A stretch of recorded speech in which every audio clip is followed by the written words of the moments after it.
I actually prefer introductions that are, he doesn't suck a lot, you probably won't walk out in protest, and then the bar is set much more achievably. So far we've gotten the headline that we will have illegal cake followed by Narcan training. So I don't know what that says to us. So what I would ask of you is this. My job in this first session is to set the table for us to try to understand the size of what we're trying to address. And as I was thinking about how we're going to be talking about that today, it seemed to me that we're talking about it in three main buckets. One of them is social awareness. So how do we think about the stigmas that we attach to this epidemic? Is it okay if I call it an epidemic? We agree with that, don't we, that it's an epidemic? I'm looking to Terry because she's the knower of all things. It seems to me that a second bucket has to do with medical. So what do we know about what works, what doesn't work, how we ended up in this mess? And then a third big bucket has to do with judicial and law enforcement and first responders and what we're asking of the system, whether it's jails and prisons, whether it's police officers doing their work, and so on. And so we have a lot of different tentacles to this. It's not one thing, it's lots of things, and that's part of what makes it so complicated. And part of what I'm worried about is that we not leave here so discouraged about where we are and where we're likely to be in the short term that we just throw up our hands and say nothing works, because that's not true. Over the course of our time today, we'll actually have some conversations about some things that do seem to be helping, and we'll try to identify those as we go along. So I thought I would start with about 30 charts and graphs. No, I'm kidding. But I do want to give you some numbers that I suspect are pretty similar to what you've already known, but let's get it on the record. These are all guesses, by the way. These numbers are guesses, and as Terry and the team from the Cincinnati Enquirer will say later, there's no doubt that these numbers are underestimated because so many opioid-related deaths are not reported as that. There are other underlying issues that happen as well, but somewhere around 3,600 people died in Ohio from opioid overdose in 2016, and there's every reason to believe that in subsequent years we'll see those numbers grow. They're not going down. It's important that you recognize that where opioid deaths are involved, we have basically three waves. This comes to us not from one thing, but from many things. And so this graph shows us a few things. First, that if we look back at the first wave, it really did start down here with prescriptions.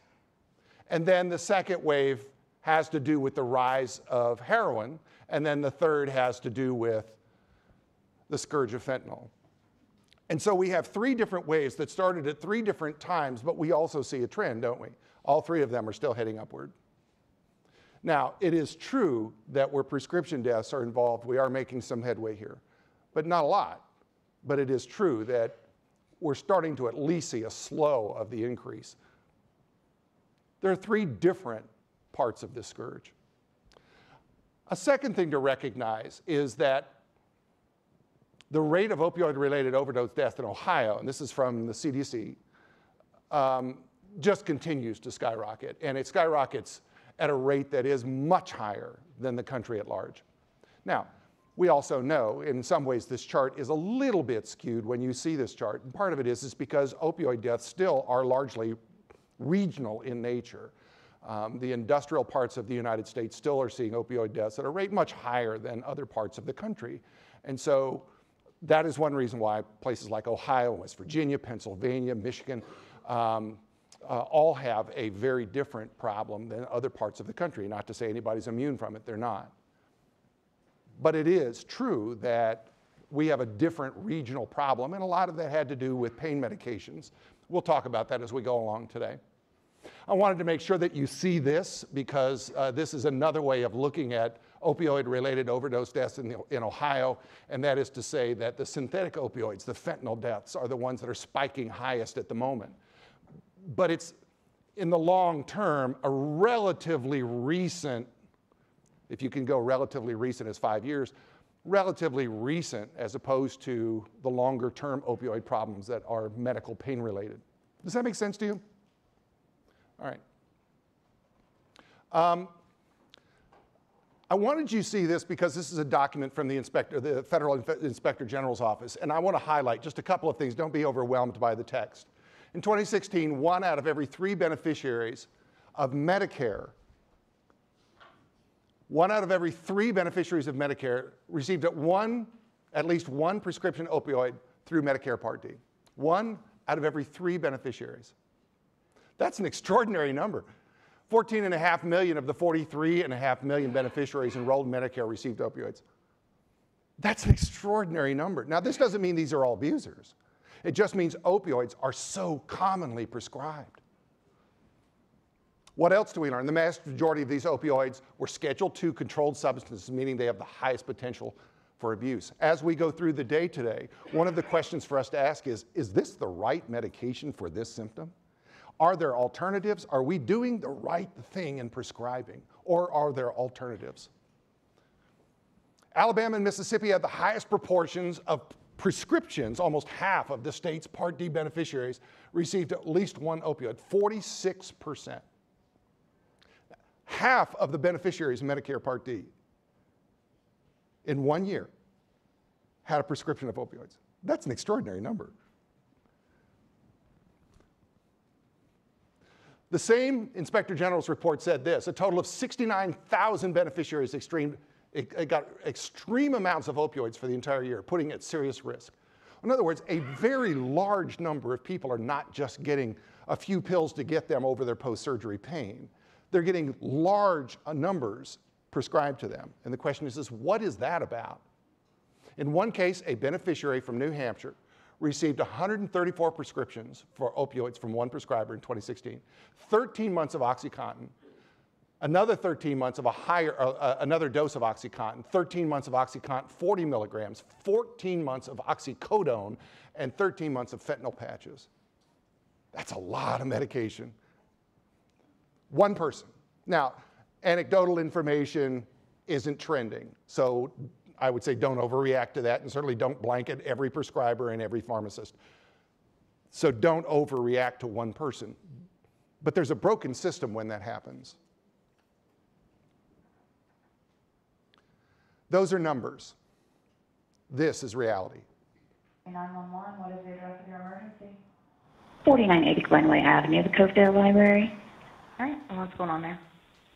We have a patron. It was reported by other patrons sitting around him that he had been nodding out at the table, and then he collapsed to the floor and hit his head on a post and maybe a table leg. My children's librarian is asking for Narcan. She thinks that he may be overdosing. Hello? Hello, Cincinnati 911. Yes, please, sir. My brother and his friend overdosed. Where's it in my at? car. I'm away the rapid room party. It's going on. And how many people have overdosed there? Nathan, he is going in and out. Jerry is laying on the ground outside. Are they breathing? But what if they're blue? Okay, we're sending the paramedics, okay?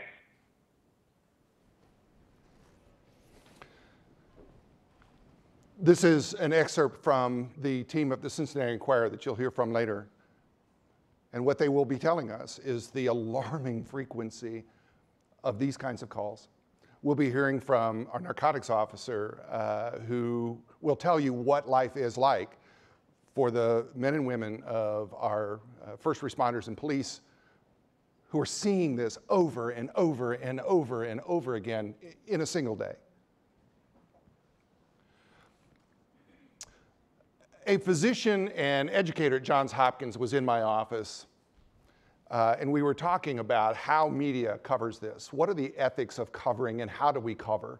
And he told me some stories. He said last year, pharmacies filled about 249 million opioid prescriptions. That's, he said, about 1 for every person in the United States. Now think about that, in 1 year. He also said that pharmaceutical companies produced 14 billion pills. That's 40 pills per American. Let those numbers sink in for a second. He said This is a physician.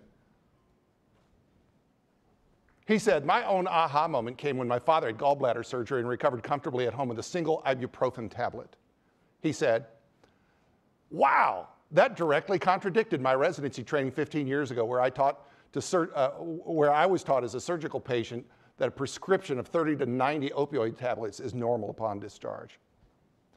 He said, some of my mentors told me that overprescribing prevents late night phone calls asking for more. And he said, the medical community at the time ingrained in all of us that opioids were not addictive and urged liberal prescribing. So he said, that's exactly what we did. Not everything is nefarious. Sometimes this is just what we thought. It is also true that doctors get paid very little currently to manage pain. Instead, they treat pain. Our system is broken. It rewards treatment, not management. In addition to that, drugs like acetaminophen are not generally covered by insurance because we consider them to be low cost, but they could be cost prohibitive if you've got no income. Opioids commonly are covered. We encourage the use of prescription opioids. The other truth that physicians tell me is that patients hate pain. They expect to be pain-free. I had my gallbladder removed about a year ago. Doctor came in and said, are you in pain? I said, yeah, but I don't want any opioids because I've been doing opioids workshop. I was scared to death. I don't want any, for God's sakes, don't give me the opioids. He says, well, don't you want something for your pain? And I said, I really, truly don't. And I told him why. And he said, you know, you're very unusual. And I said, well, I'm sure that's true. And he said, patients like to be pain-free. They want to be they expect to be pain-free no matter what they go through. And I said, well, why do you listen to them? Why do you respond to them? He said, well, when they're not pain-free, they say so on evaluation forms, and reimbursement from Medicare can depend on patient satisfaction. I see heads nodding. He also said this, poor survey results can result in hospitals forfeiting some reimbursements. The Centers for Medicare and Medicaid Services may withhold Medicare payments tied to what are called HCAHPS. Journalists, this is a great story for you.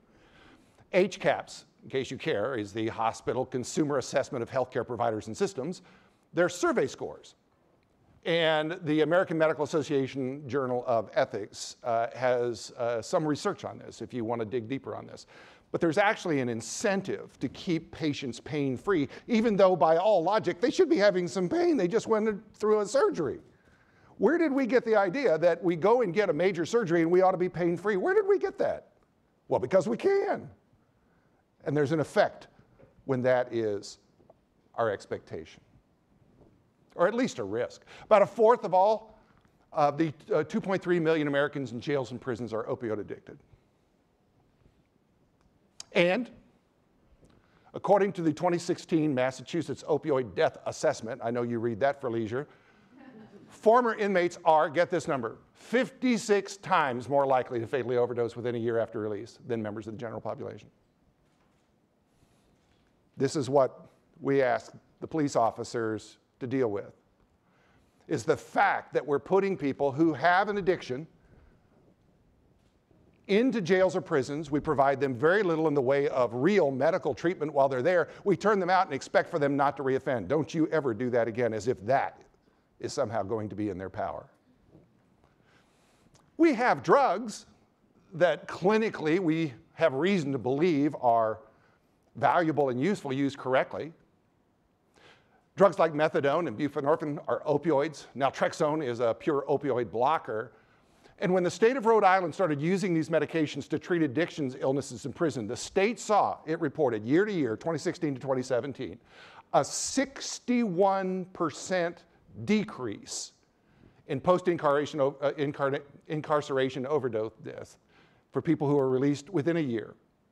That decrease, according to the state of Rhode Island, contributed to an overall 12% reduction in overall deaths in the state's general population. This is good news, if there is good news, and that is that there is this little pod of people who go through treatment, came back out, intended not to reoffend or die. Is this clinical proof that everybody ought to be doing this? It's far from it. It's one experiment in one small place. And it's the sort of thing that might point us toward a different way of thinking about what we're doing in jails and prisons.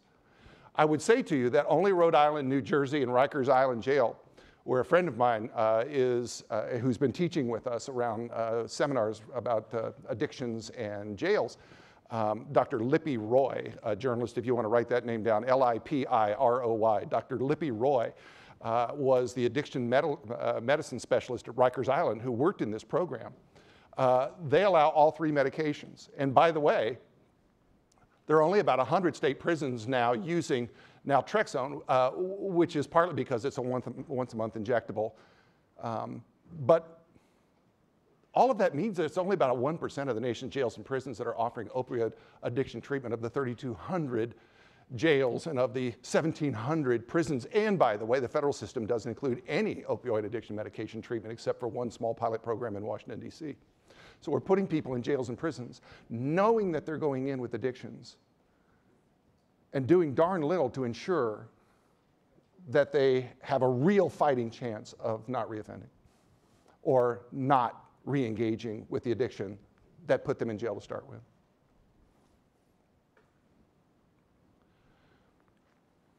I'm going to, in the interest of time, end with this one little piece, which will take us to our panel. So while this is playing, if the first panel can go ahead and come on up. This again is an excerpt from the Pulitzer Prize winning work. Did I say that word? Pulitzer Prize winning work of the Cincinnati Enquirer, and they're going to be talking about it more. But it's one of the more poignant moments in this extraordinary work that they did of a mother who got word of a death in her family. I got a phone call. She was all upset for I couldn't understand her. And I said, I think she's telling me my baby's dead. No, it's not real. No, I don't know. It feels like your soul leaves your body. It felt like somebody just blasted me in the chest with a shotgun. That's what it really felt like. I guess they see it so much, they just look at it like, well, there's another dumbass, whatever. That corner said, I deal with this every day. And they come, well, we deal with this every day. I said, yeah, well, I don't deal with this every day. I don't got to deal with every day and bury my child. Every day my child's dead. I don't deal with that every day. But how would you feel if you went home your child was dead? They didn't let me see him, so I didn't believe it. I said, nah, it ain't time. He hadn't been using, he's been clean for a year.